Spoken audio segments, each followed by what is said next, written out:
Cuando un hombre cree decidir su camino, rara vez imagina cuántas fuerzas invisibles empujan sus pasos. Hay momentos en la vida, instantes breves, casi imperceptibles, en los que algo parece intervenir, desviando una bala, alterando una decisión, cambiando el rumbo de una historia entera. Algunos lo llaman suerte, otros lo llaman destino.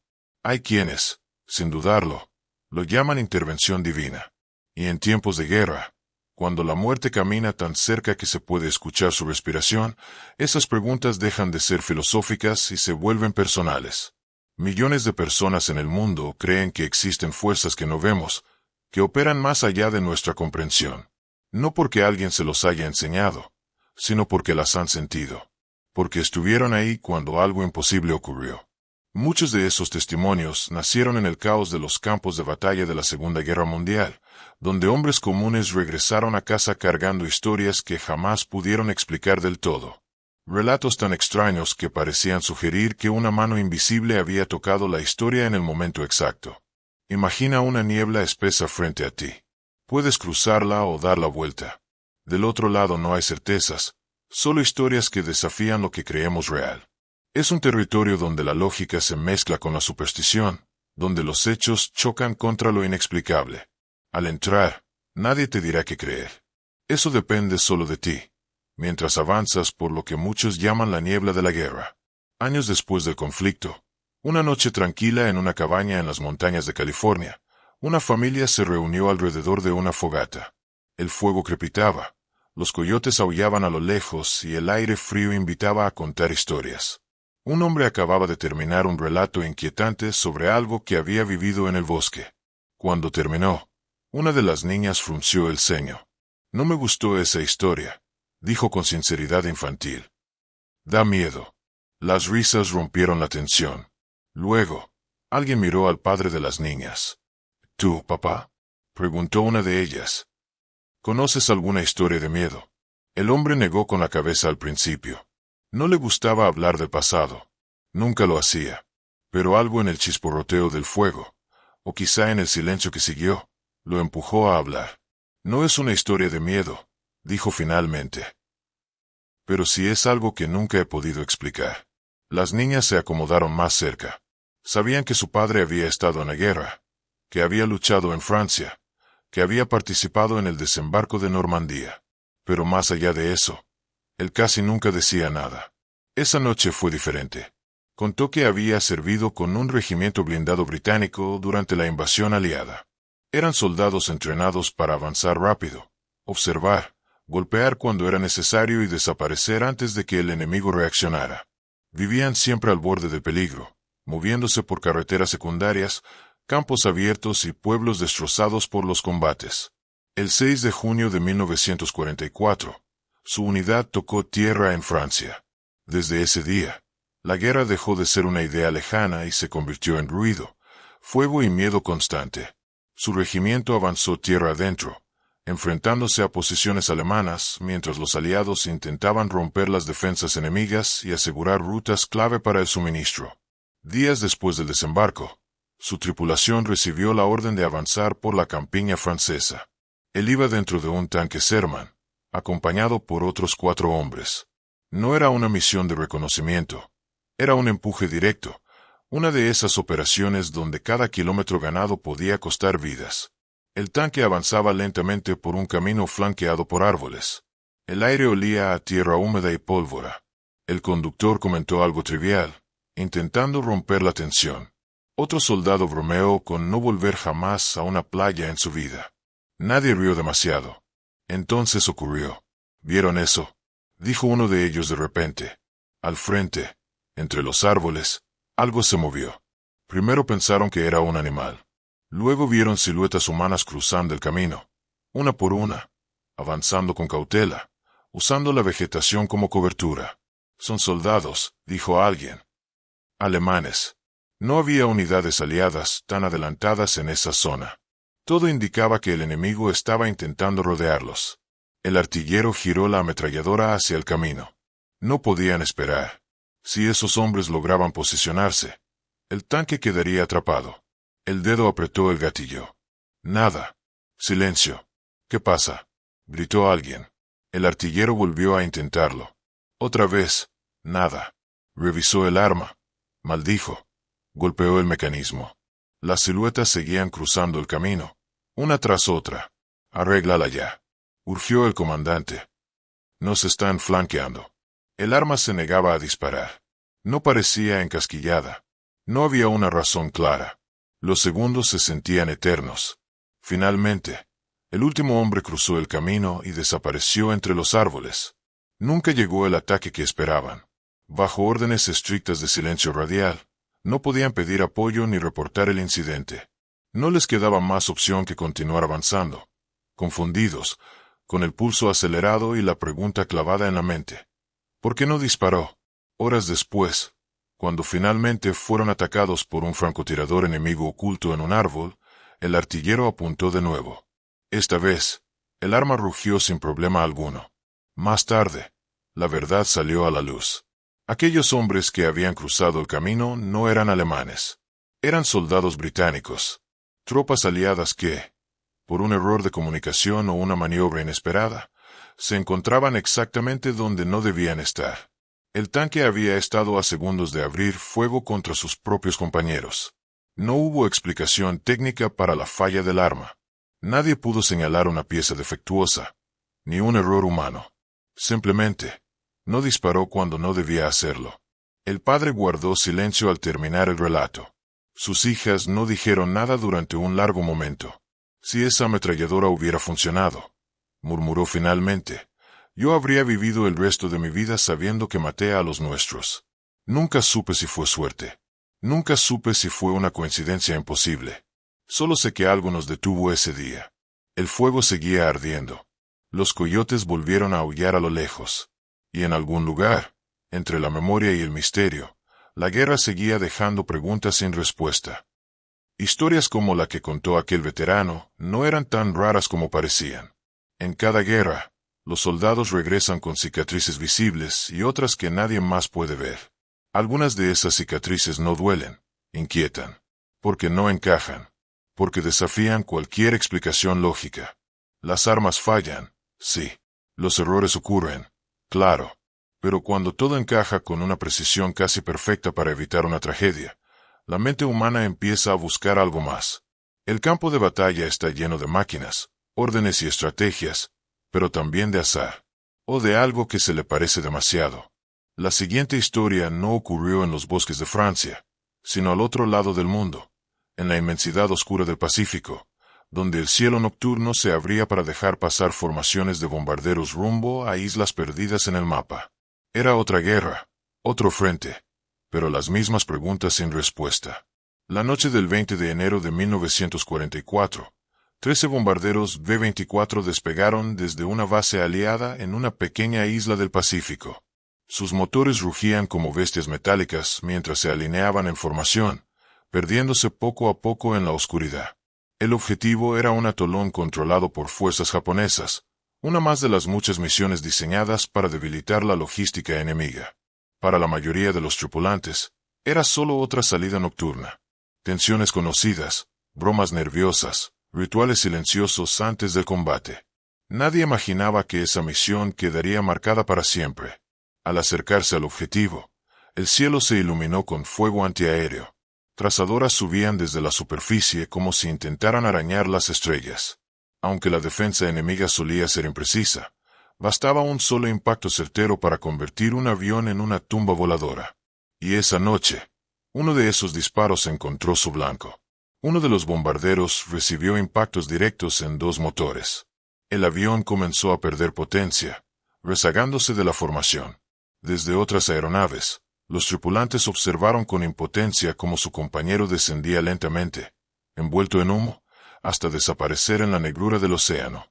No hubo explosión visible. No hubo señales claras. Solo oscuridad. Los aviones restantes marcaron la posición aproximada y continuaron la misión.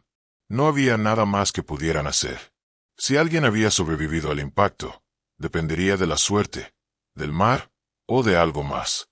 En los días siguientes, unidades navales y aéreas realizaron una búsqueda extensa. Peinaron miles de kilómetros cuadrados de océano. No encontraron restos del avión, ni balsas, Ni cuerpos. Nada. El mar había tragado cualquier rastro. Para el escuadrón, la pérdida fue devastadora. No eran solo compañeros de misión, eran amigos. Hombres con los que se había compartido miedo, risas, cartas de caza. Entre ellos destacaba uno en particular, un joven bombardero querido por todos, conocido por su carácter y su optimismo incluso en los peores momentos. El tiempo pasó. Las operaciones continuaron. La guerra no se detenía por nadie. Pero la tripulación perdida quedó marcada como desaparecida en combate. Una etiqueta fría que dejaba a las familias sin respuestas, sin cuerpos, sin despedidas. Entonces, algo extraño ocurrió. Un día, el comandante del escuadrón recibió una carta diferente a todas las demás. No llevaba sellos oficiales ni membretes militares.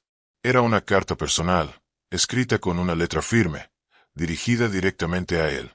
La remitente era la madre de uno de los tripulantes desaparecidos. El comandante la leyó en silencio. Luego la volvió a leer. Y una tercera vez. En la carta, la mujer explicaba que había tenido un sueño. No una pesadilla confusa, sino algo claro, vívido. En ese sueño, su hijo seguía con vida tras el accidente. Estaba en una isla pequeña, aislada, con un nombre que ella no conocía antes, pero que había visto con absoluta claridad. Un lugar que, según sentía, se encontraba en la zona donde operaba el escuadrón. No pedía compasión, no suplicaba, escribía con una certeza inquietante, casi incómoda. El comandante no sabía qué pensar. Podía descartar la carta como el producto del dolor de una madre desesperada. Nadie lo habría juzgado. Sin embargo, algo en el tono del mensaje lo perturbó. No sonaba a esperanza ciega. Sonaba a convicción. Convocó a varios oficiales de confianza y les leyó la carta. El silencio llenó la sala cuando terminó. Revisaron mapas. Consultaron documentos. Nadie había oído hablar de la isla mencionada. No aparecía en los mapas comunes.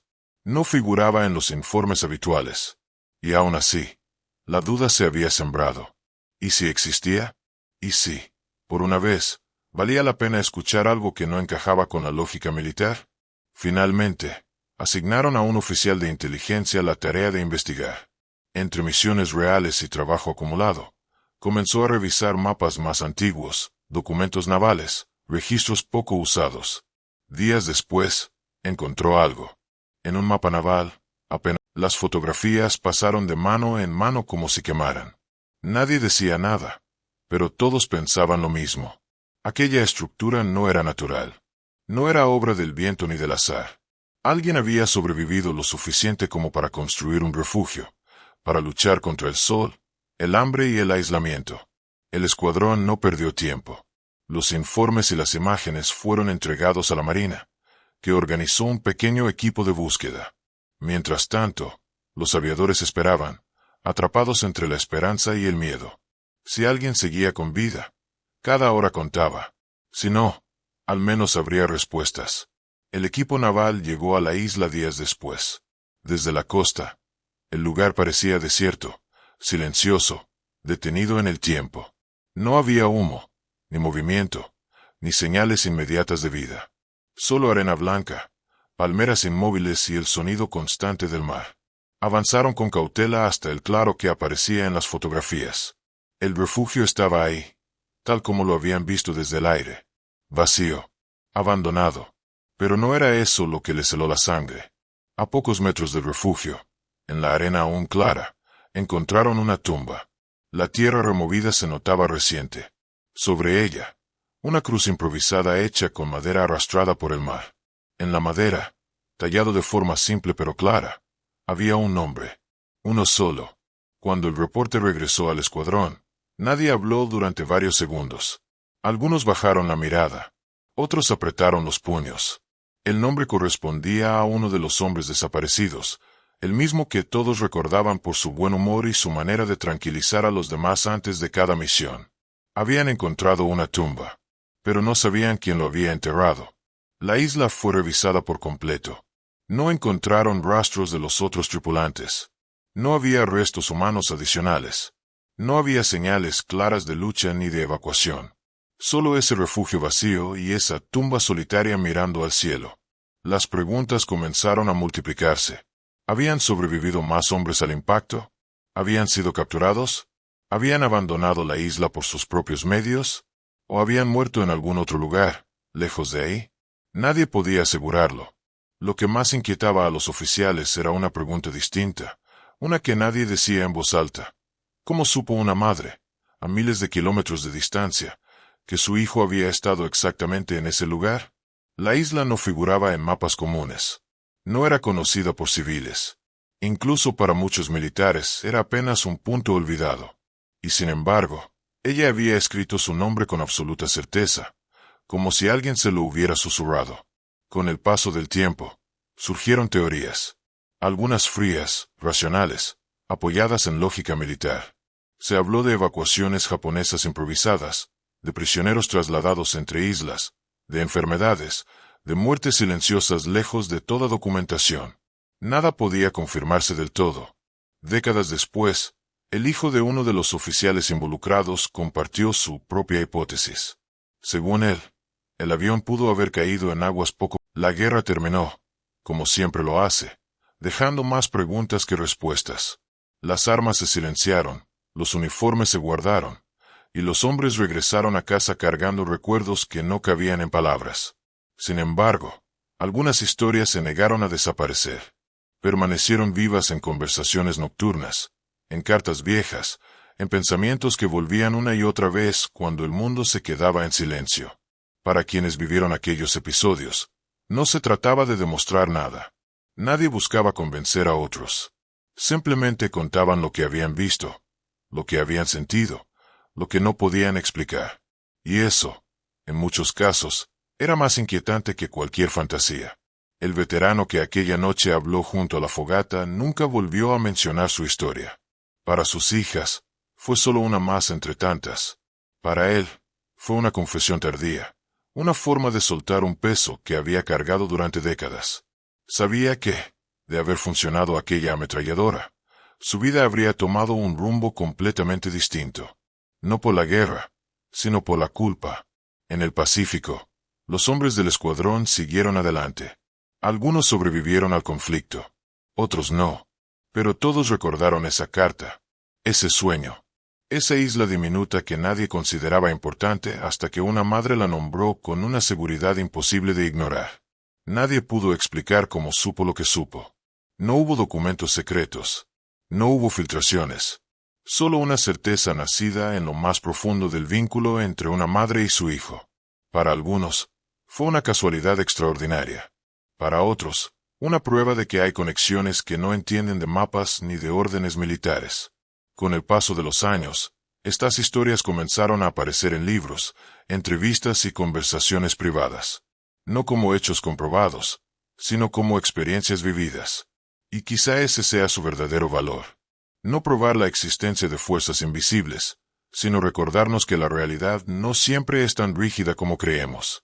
En el campo de batalla, una fracción de segundo puede decidir quién vive y quién muere. Un arma que falla. Un avión que cae en el lugar equivocado. Un sueño que señala una isla olvidada. Pequeños detalles que, juntos, parecen formar algo parecido a un patrón. Es fe, es azar, es destino.